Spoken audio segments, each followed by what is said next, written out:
What's going on, guys? Welcome back to another episode of HoopTalk Podcast, episode 11. We got a lot of things to talk about. What's going on in the NBA?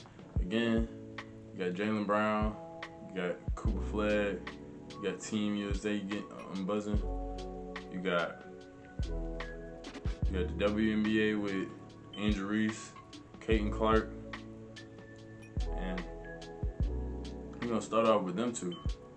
Catlin Clark and Reese is one of the two best rookies in the WNBA right now. Like they're dominating the rookie selections right now.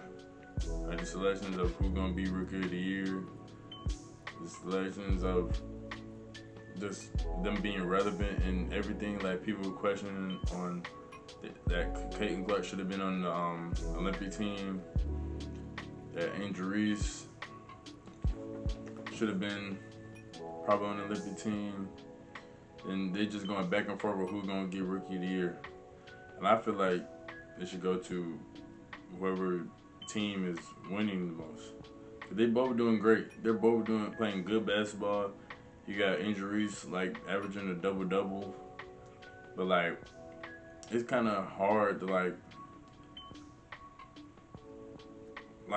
Reese's game, because like she'll put up like a whole bunch of shots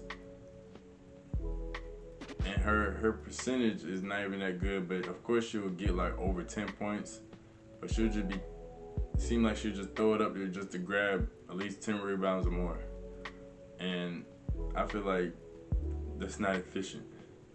Like Reese is a great player, but the way her game is, I feel like she needs to develop her game more. She needs to get a jumper. She needs to get a mid-range jumper.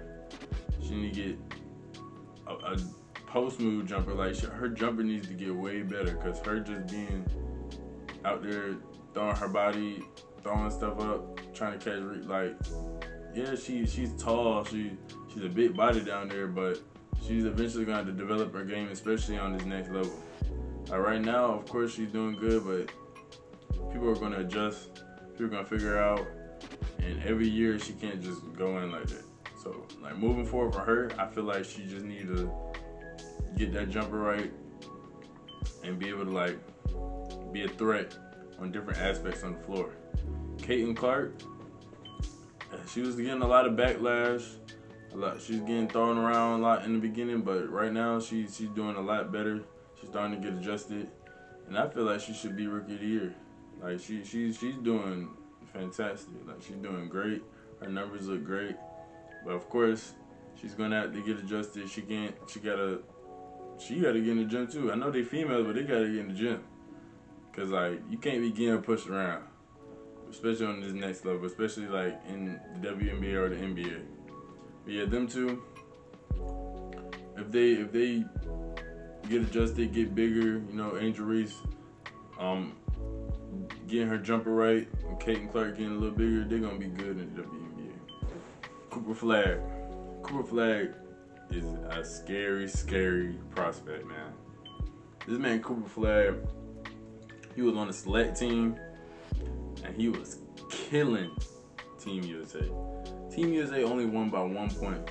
I understand, like, this is just a scrimmage, and this is just, like, them trying to get reps in and stuff like that, but these are NBA players. These are supposed to be the best of the best NBA players, and he was, like, shooting over AD. He was shooting over Drew Holiday. He was posting them up, make sure he wasn't getting the ball stolen from him.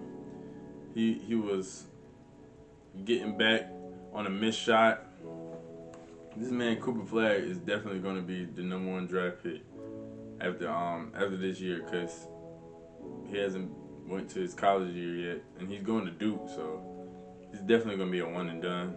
But this man Cooper Flagg is the truth. Like I haven't really checked out a lot of his highlights, a lot of his film, a lot of his high school film, but I'm definitely about to check out a lot of his high school films, especially looking at that scrimmage with Team USA. Because it was other NBA players on that select team with him, and he was the best player on that select team. He's not even in college yet. He hasn't even played his first college game yet. Like, he's technically still a high schooler. Like he's 6'8", kind of built. He can definitely get bigger. Got a jumper. He can drive in. He can dribble. Like, he can do a little bit of everything. Like, he's like to me, he's like a white Kevin Durant. A little bit, just a little bit bigger. I ain't comparing him to Kevin Durant, but he's like, that's what his game looked like to me. Like, Kevin Durant, Jason Tatum type game. But Cooper Flagg, he's definitely the truth. He's definitely going to do well in the NBA. He's definitely probably, like, once he gets to the NBA, he's going to win Rookie of the Year. Like, I can't wait until he gets to college, and I definitely can't wait until he gets to the NBA. Now I want to talk about Team USA. Team USA, just not too long ago, they played Canada in one of the exhibition games, and people, for some reason, was doubting Team USA just because of that scrimmage with the select team. It was doubting them, but come on now. A team with LeBron, Kevin Durant, Steph Curry, Joel Embiid, Anthony Davis. Who else? Kevin Durant, freaking Ant-Man, Tyrese, Bam Adebayo. Like, all these players are great players, bro. Like, last year in it wasn't the Olympics, it was the World Cup. They didn't have all those players. They had young players. They had Jaylen Brunson, they had Ant-Man still, and they had Tyrese still, but they had a lot of young players. They had Paolo Banchero. They had all these young players, but they didn't have LeBron, Steph, KD. You know what I'm saying? Like, they didn't have all of them. Like, and I got Team USA not losing a game at all. Like, they barely got any reps in with each other. Like, got some practices in with each other, and they already look like they doing good. Like, they already look like they finna run through the whole Olympics. Like, nobody's touching them. Like, it's just the United States we're talking about. And if LeBron is on the team, I am not down on LeBron or Steph Curry. Like, they is not finna lose. Like, this is their first time actually playing with each other on a competitive level. You really think they're gonna lose? You really think they want to lose? You really think they're gonna be like, all right, we're not gonna get the gold? Like, no, they're getting the gold. This is most likely Steph's, LeBron's, and KD's last Olympic run. And KD is definitely not going out like that. Like, this will be his fourth gold. This will be LeBron's third. This will be Steph's first. And for some reason, Steph never been on the USA team, and that's so freaking surprising. Like, that is surprising like hell. But, man, they is not losing a game. They got different personalities on this team. They got people that play defense, play offense, play off the ball, pass great. Like, bro, this is a complete team to me. They is not losing a game.